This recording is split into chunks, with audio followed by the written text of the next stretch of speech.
Boa noite. Vou apresentar a minha equipe: Carlos, Berg, Ciro, Guedes, Ilana Malaquias, Fernanda Ramos, Ana Paula Paim, Sônia Guimarães e Jeane.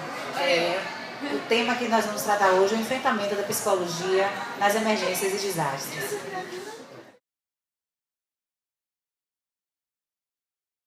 Mago, que eu quero que vocês assim reflitam sobre ela, porque é uma frase que traz um tanto de coisa assim positiva para a vida da gente. Ela fala o seguinte: é necessário sair da ilha para ver a ilha. Não nos vemos se não sairmos de nós. Essa frase ela pode trazer uma reflexão tanto do autoconhecimento, mas trazendo para emergências e desastres, pode trazer a necessidade de a gente sair de nossas casas. Porque dentro das nossas casas fica difícil a gente conseguir ver a realidade que está no nosso país. Porque muitos de nós vivemos em redondas mesmo. As pessoas na rua e dentro das favelas e dentro das comunidades vivem de maneiras muito diferentes da que cada um de nós provavelmente vive em casa. Então, para a gente conseguir entender como funciona a psicologia na emergência e nos desastres, a gente precisa primeiro entender como funciona a vida dessas pessoas. Então, essa reflexão é bem importante e eu peço que realmente todos nós paremos para pensar o que significa olhar uma ilha vendo ela de fora, em vez de estar dentro, né? Porque dentro dela a gente não consegue visualizar o todo.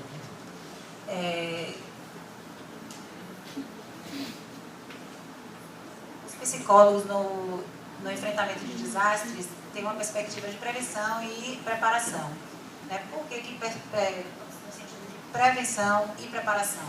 Porque cada um de nós, para poder funcionar enquanto psicólogos dentro desse contexto, nós precisamos, antes de preparar a população, nos prepararmos também. Nos prepararmos enquanto indivíduo, né? O questionamento de Raíssa Raquel, quando ela trouxe, será que cada um de nós está preparado para ver determinadas coisas?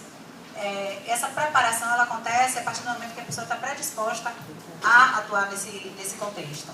Né? Então, durante toda a leitura do texto, o que me chamou mais atenção foi com relação aos riscos. Porque cada um de nós tem uma visão do que é um risco. Né? E por que cada um de nós tem uma visão do que é um risco? Porque cada um de nós só se defende daquilo que sabe como se defender. E se nós não reconhecemos aquilo enquanto risco, nós não podemos defender daquilo. Então, uma pessoa que vive dentro de um contexto social precário, ela não tem condições de entender que aquilo é arriscado para ela. Muitas crianças, elas nascem, crescem dentro de um contexto de famílias onde pai e mãe são traficantes e vivem com pais e mães, bons pais e mães, mas que têm um trabalho que é o tráfico de drogas.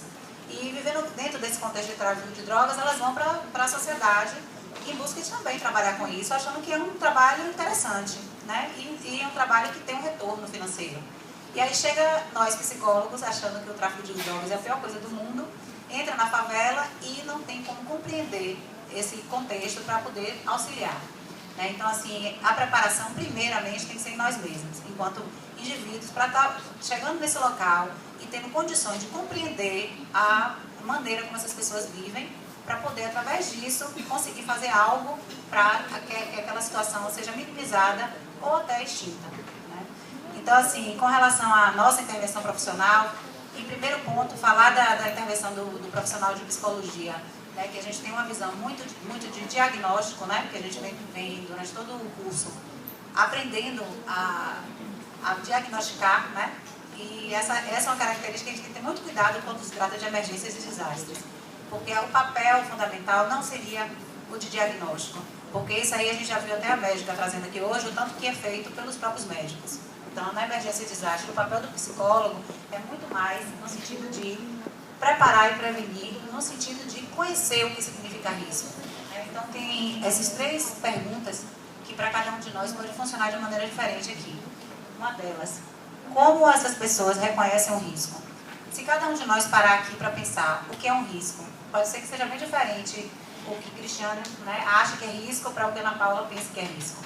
Isso já vai estar aqui nesse mesmo curso de psicologia. Imagine isso diante de uma sociedade onde para cada pessoa, né, o risco pode funcionar de forma diferente.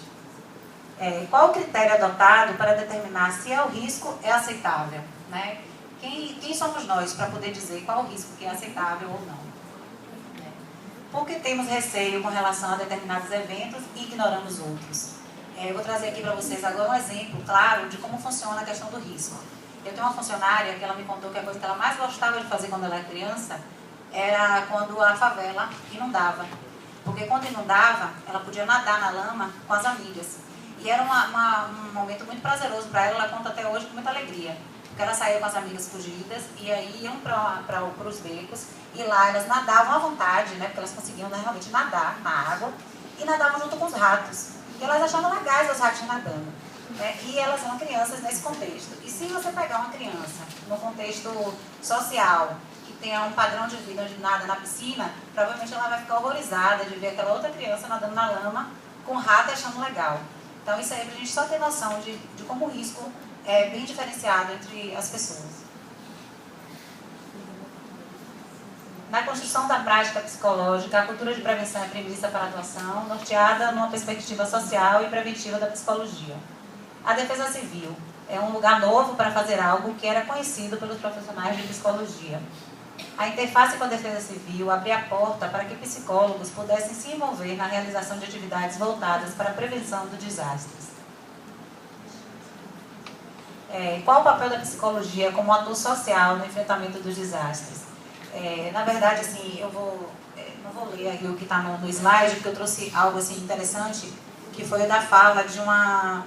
Inclusive está no seminário, que é de Clara Goodman, que ela fala o seguinte, que a gente precisa, em primeiro lugar, transformar a clínica elitista numa clínica ampliada, que envolva a todos, colocando o diálogo como eixo fundamental do nosso trabalho. Então, o psicólogo que tem como objetivo o diálogo, ele consegue trazer um conforto, um acolhimento em qualquer situação, inclusive dentro desse contexto de emergência e desastre. Então, pensando nisso, quando a gente pensa qual é o papel de ator social nesse enfrentamento, a gente pode falar que o maior papel que nós temos mesmo é de ser arquitetos do diálogo, nesse ambiente tão, né, difícil. Muito obrigada e boa noite.